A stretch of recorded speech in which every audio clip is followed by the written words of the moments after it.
ದಾವಣಗೆರೆ ದಕ್ಷಿಣದ ಕೈವಾರಸುದಾರ ಸಮರ್ಥ್ ಅಜ್ಜನ ಉತ್ತರಾಧಿಕಾರಿಯಾಗಲು ಮೊಮ್ಮಗನೇ ಸಮರ್ಥ್. ಯುವ ನಾಯಕನಿಗೆ ಎದುರಾಗುವಂತಹ ಸವಾಲುಗಳಾದರೂ ಏನು?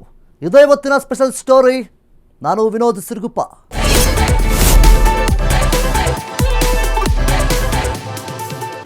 ಎಸ್ ವೀಕ್ಷಕರೇ, ದಾವಣಗೆರೆ ದಕ್ಷಿಣ ರಾಜಕಾರಣದಲ್ಲಿ ಈಗ ಹೊಸ ಪರ್ವ ಆರಂಭವಾಗಿದೆ.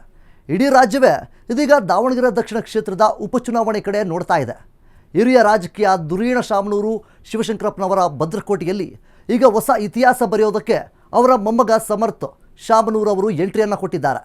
ಹಿರಿಯರ ಅನುಭವ ಮತ್ತು ಯುವಶಕ್ತಿಯ ಬೆಂಬಲದೊಂದಿಗೆ ಸಮರ್ಥ್ ದಾವಣಗೆರೆ ದಕ್ಷಿಣದ ಕಾಂಗ್ರೆಸ್ ವಾರಸುದಾರನಾಗಿ ಕಣಕ್ಕಿಳಿದಿದ್ದಾರೆ. ಕೇವಲ ಹೆಸರಲ್ಲಿ ಮಾತ್ರವಲ್ಲ, ಕೆಲಸದಲ್ಲೂ ಕೂಡ ತಾವು ಸಮರ್ಥ ಎಂದು ತೋರಿಸೋದಕ್ಕೆ ಹೊರಟಿರುವ ಈ ಯುವ ನಾಯಕನ ಗೆಲುವಿನ ಓಟ ಹೇಗಿದೆ ಎಲ್ಲವನ್ನು ನೋಡ್ಕೊಂಡು ಬರೋಣ ಬನ್ನಿ. ದಾವಣಗೆರೆ ದಕ್ಷಿಣ ಕೈ ವಾರಸುದಾರ ಸಮರ್ಥ್ ಅಜ್ಜನ ಉತ್ತರಾಧಿಕಾರಿಯಾಗಲು ಮೊಮ್ಮಗನೇ ಸಮರ್ಥ್. ಯುವ ನಾಯಕನಿಗೆ ಎದುರಾಗುವ ಸವಾಲುಗಳೇನು?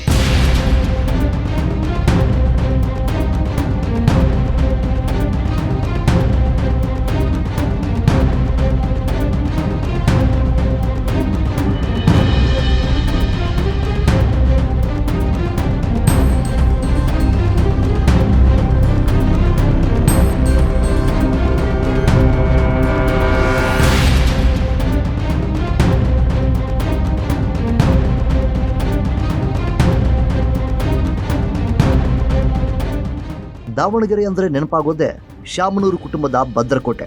ಹೌದು, ಅರ್ಧ ಶತಮಾನಕ್ಕೂ ಹೆಚ್ಚು ಕಾಲ ಈ ಮಣ್ಣಿನ ನಾಡಿ ಮಿಡಿತ ಅರಿತಿದ್ದವರು ಧೀಮಂತ ನಾಯಕ ಶಾಮನೂರು ಶಿವಶಂಕರಪ್ಪನವರು. ಈಗ ಅದೇ ಗರಡಿಯಲ್ಲಿ ಪಳಗಿ ಅಜ್ಜನ ಆಶೀರ್ವಾದದೊಂದಿಗೆ ರಾಜಕೀಯ ಅಖಾಡಕ್ಕೆ ಇಳಿದಿದ್ದಾರೆ ಶಾಮನೂರು ಕುಟುಂಬದ ಮೂರನೇ ತಲೆಮಾರಿನ ಕುಡಿ ಸಮರ್ಥ್ ಶಾಮನೂರು. ದಾವಣಗೆರೆ ದಕ್ಷಿಣದ ಉಪಚುನಾವಣೆಗೆ ಕಾಂಗ್ರೆಸ್ ತನ್ನ ಬ್ರಹ್ಮಾಸ್ತ್ರವನ್ನ ಪ್ರಯೋಗಿಸಿದೆ. ಹೈಕಮಾಂಡ್ ಮೇಲೆ ಒತ್ತಡವಿತ್ತು, ನಿರೀಕ್ಷೆಗಳು ಬೆಟ್ಟದಷ್ಟಿದ್ದವು. ಆದರೆ ಅಂತಿಮವಾಗಿ ಬಿಡುಗಡೆಯಾದ ಹೆಸರೇ ಸಮರ್ಥ್ ಶಾಮನೂರು. ಯುವಜನತೆಯ ಕಣ್ಮಣಿ, ಸರಳ ವ್ಯಕ್ತಿತ್ವದ ಸಮರ್ಥ್ ಈಗ ಕೈಪಡೆಯ ವಾರಸುದಾರನಾಗಿ ಅಖಾಡಕ್ಕಿಳಿದಿದ್ದಾರೆ.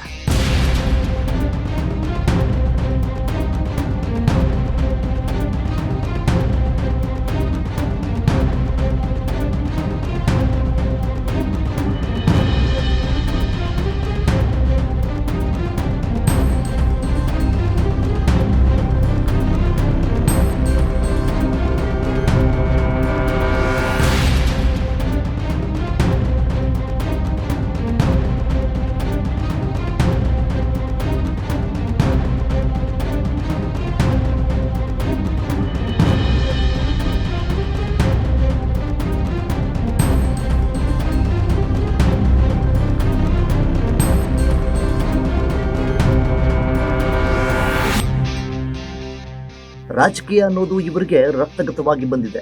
ಆದರೂ ಸಹ ಸಮರ್ಥ್ ಆರಿಸಿಕೊಂಡ ಹಾದಿ ಮಾತ್ರ ಅತ್ಯಂತ ಶಿಸ್ತುಬದ್ಧವಾದದ್ದು. ಶಾಮನೂರು ಕುಟುಂಬದ ಮೂರನೇ ತಲೆಮಾರಿನ ನಾಯಕನಾಗಿರುವ ಇವರು ಒಬ್ಬ ಆದರ್ಶ ದಂಪತಿಗಳ ಪುತ್ರ. ಉನ್ನತ ಶಿಕ್ಷಣ ಪಡೆದ ಸಮರ್ಥ್ ಕೇವಲ ಡಿಗ್ರಿ ಸರ್ಟಿಫಿಕೇಟ್ಗಳಿಗಷ್ಟೇ ಸೀಮಿತವಾಗಲಿಲ್ಲ. ಈ ಸಮಾಜದಲ್ಲಿ ಮತ್ತು ತಮ್ಮ ಕ್ಷೇತ್ರದ ಅಭಿವೃದ್ಧಿಗಾಗಿ ಪಣ ತೊಟ್ಟಿದ್ದಾರೆ. ಅಜ್ಜ ಹಾಕಿಕೊಟ್ಟ ಹಾದಿ ಸುಲಭದ್ದಲ್ಲ, ಅದು ಅಭಿವೃದ್ಧಿಯ ಹಾದಿ, ಅದು ಜನರ ನಂಬಿಕೆಯ ಹಾದಿ. ಶಾಮನೂರು ಶಿವಶಂಕರಪ್ಪನವರು ಕೇವಲ ನಾಯಕರಾಗಿರಲಿಲ್ಲ, ದಾವಣಗೆರೆಯ ಪಾಲಿಗೆ ಅವರು ಅನ್ನದಾತರಾಗಿದ್ದರು. ಈಗ ಅದೇ ಪರಂಪರೆಯನ್ನ ಹೊತ್ತು ಹೊರಟಿರುವ ಸಮರ್ಥ್ ಮುಂದೆ ಸವಾಲುಗಳು ಇವೆ, ಸಾಧಿಸುವ ಹಠವೂ ಇದೆ. ಅಜ್ಜನ ದಕ್ಷ ಆಡಳಿತ ಮತ್ತು ತಂದೆ ಎಸ್ ಮಲ್ಲಿಕಾರ್ಜುನ್ ಅವರ ಅಭಿವೃದ್ಧಿ ಮಂತ್ರವೇ ಇವರಿಗೆ ಶ್ರೀರಕ್ಷೆ ಅಂತಿದ್ದಾರೆ ಅಲ್ಲಿನ ಮತದಾರರು. ಮೂಲಿ ಅಂತ ಶುರು ಮಾಡಿವಿ. ಆಮೇಲೆ ಅದಕ್ಕಿಂತ ಮುಖ್ಯವಾಗಿ ನಮ್ಮ ಹಿಂದ್ಗಡೆ ಇರೋ ದೇವಸ್ಥಾನ ಈಶ್ವರಂದು ಬಸವಣ್ಣಂದು ನೋಡ್ತಿದಾರಲ್ಲ, ಇದು 11ನೇ ಶತಮಾನ ದೇವಸ್ಥಾನ. ಆಮೇಲೆ ಈಗ ಒಂದ್ ವರ್ಷ ಹಿಂದೆ ಅಜ್ಜರ ಕೆಲಸ ಶುರು ಮಾಡಿದ್ರು. ಇದು ಬಸವಣ್ಣನ ಮೂರ್ತಿ ಏನಿತ್ತು ಬಹಳ ಕೆಳಗಿತ್ರಿ, ಅದು ದೇವಸ್ಥಾನ ಪೂರ್ತಿ ಎತ್ತಾರೆ, ಕಲ್ಲಿನ ಕಟ್ಟಡ ಪೂರ್ತಿ. ಆಮೇಲೆ ಇದು ಆರ್ಕಿಟೆಕ್ಚರ್, ಟೆಂಪಲ್ ಆರ್ಕಿಟೆಕ್ಚರ್ ನೋಡಿದ್ರೆ ಇದು ನಮ್ಮ ಹರಿಹರೇಶ್ವರ ದೇವಸ್ಥಾನ ಐತಲ್ರಿ ಹರಿನಲ್ಲಿ, ಅದೇ ಸ್ಟೈಲ್. ಆಮೇಲೆ ಅಂತ ದೇವಸ್ಥಾನಗಳು ಸಿಗೋದೇ ಕಷ್ಟ ಆಗಿವೆ. ಸೊ ಇದು ಒಂದ್ ಸ್ಟೇಪಲ್ ಆಗ್ತಾ ಇತ್ತು ನಮ್ ದಾವಣಗೆರೆನಲ್ಲಿ ಈ ಹಿಸ್ಟಾರಿಕಲ್ ಕನ್ಸರ್ವೇಶನ್ ಹೆಂಗ್ ಮಾಡೋದು ಅಂತ. ಸೊ ಅದು ಬಹಳ ಚೆನ್ನಾಗಾಯ್ತು ದೇವಸ್ಥಾನ ನೋಡಿ. ಪ್ರತಿ ದಿನ ದೇವಸ್ಥಾನ ಬೆಳಿತಾ ಐತಿ. ಆಮೇಲೆ ಮಾಡಿರೋರೆಲ್ಲ ಕೆಲಸಗಾರರು ಬಹಳ ಚೆನ್ನಾಗಿ ಕಟ್ತಿದ್ದಾರೆ ಅಂತ ಅವ್ರಿಗೆ ಒಂದು ಧನ್ಯವಾದ. ಸಮರ್ಥ್ ಒಬ್ಬ ವಿದ್ಯಾವಂತ ಯುವಕ, ಪ್ರಾಮಾಣಿಕ ರಾಜಕಾರಣವನ್ನು ಬಹಳ ಹತ್ತಿರದಿಂದ ನೋಡಿ ಬೆಳೆದಂತಹ ಯುವ ನಾಯಕ. ನಾವು ಚೆನ್ನಾಗಿದ್ದರೆ ಸಾಲದು, ತನ್ನ ಸುತ್ತಮುತ್ತ ಇರುವ ಜನಸಾಮಾನ್ಯರು ಚೆನ್ನಾಗಿರಬೇಕು ಎಂದು ಅವರಿಗಾಗಿ ಶ್ರಮಿಸುವ ಗುಣಗಳು ಇರುವಂತಹ ಯುವಕ, ದೂರದೃಷ್ಟಿ ಇರುವಂತಹ ಯುವ ನಾಯಕ. ದಾವಣಗೆರೆ ದಕ್ಷಿಣ ಕ್ಷೇತ್ರದ ಮನೆಮಗನಾಗಿ ಜನರ ಕಷ್ಟ ಸುಖಗಳಿಗೆ ಸ್ಪಂದಿಸುವ ಗುಣ ಇವರನ್ನು ಉಳಿದಂಥವರಿಗಿಂತ ಭಿನ್ನ ಎಂದು ತೋರಿಸುತ್ತೆ. ಈಗಾಗಲೇ ಚುನಾವಣಾ ಅಖಾಡ ದಿನೇ ದಿನೇ ರಂಗೇರುತ್ತಿದೆ. ಬೀದಿ ಬೀದಿಗಳಲ್ಲಿ ಈಗ ಕೇಳಿಬರುತ್ತಿರುವುದು ಒಂದೇ ಜಯಘೋಷ, ಸಮರ್ಥ್ಗೆ ಜೈ. ಈ ಘೋಷಣೆ ಕೇವಲ ರಾಜಕೀಯ ಪ್ರಚಾರವಲ್ಲ, ಇದು ತಮ್ಮ ಕ್ಷೇತ್ರದ ಜನರಿಗಾಗಿ ಹೊಸ ಭರವಸೆಯ ಧ್ವನಿ.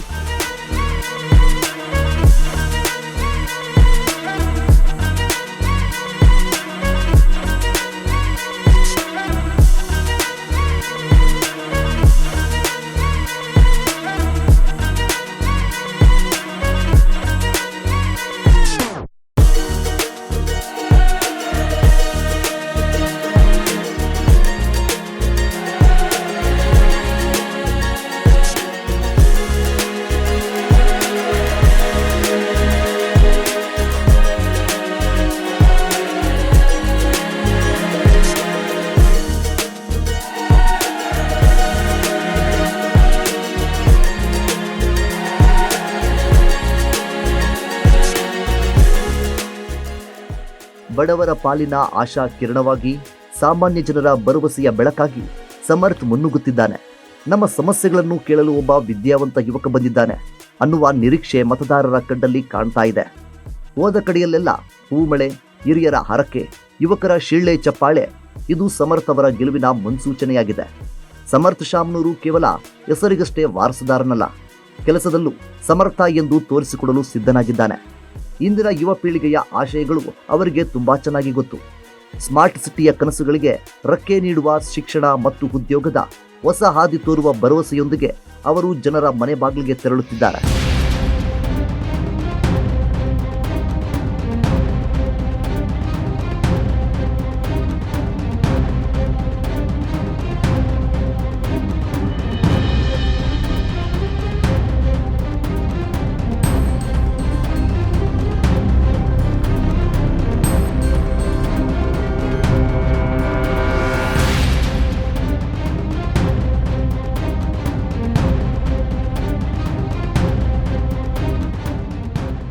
ದಾವಣಗೆರೆ ದಕ್ಷಿಣ ಕ್ಷೇತ್ರಕ್ಕೆ ಕೇವಲ ರಾಜಕೀಯ ಪ್ರತಿನಿಧಿಯಲ್ಲ, ಒಬ್ಬ ವಿಷನರಿ ಲೀಡರ್ನ ಅಗತ್ಯವಿದೆ.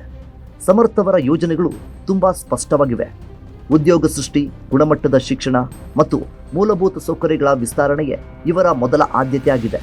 ಹಿರಿಯರಾದ ಶಾಮನೂರು ಶಿವಶಂಕರಪ್ಪನವರ ಆಶೀರ್ವಾದ ಮತ್ತು ತಂದೆ ತಾಯಿ ಅವರ ಮಾರ್ಗದರ್ಶನದಲ್ಲಿ ಆಧುನಿಕ ತಂತ್ರಜ್ಞಾನವನ್ನು ಬಳಸಿಕೊಂಡು ಕ್ಷೇತ್ರವನ್ನು ಮಾದರಿಯಾಗಿಸುವ ಸಂಕಲ್ಪ ಇವರದ್ದಾಗಿದೆ.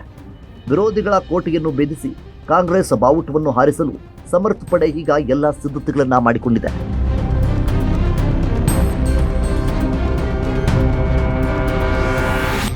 ದಾವಣಗೆರೆ ದಕ್ಷಿಣ ಕ್ಷೇತ್ರದ ರಾಜಕೀಯ ಇತಿಹಾಸದಲ್ಲಿ ಹೈ ವೋಲ್ಟೇಜ್ ಬೈ ಎಲೆಕ್ಷನ್ ಇದೆ. ಯಾಕೆ ಅಂದರೆ ಶಾಮನೂರು ಕುಟುಂಬದ 3ನೇ ತಲೆಮಾರಿನ ಕುಡಿ ಸಮರ್ಥ್ ಶಾಮನೂರು ಅಖಾಡಕ್ಕೆ ಇಳಿದಿದ್ದಾರೆ. ಇದು ಪ್ರತಿಷ್ಠೆಯ ಕಣ. ಅದರ ಬಗ್ಗೆ ನೋಡ್ಕೊಂಡು ಬರೋಣ. ಅದಕ್ಕೂ ಮುನ್ನ ಒಂದು ಪುಟ್ಟ ವಿರಾಮ.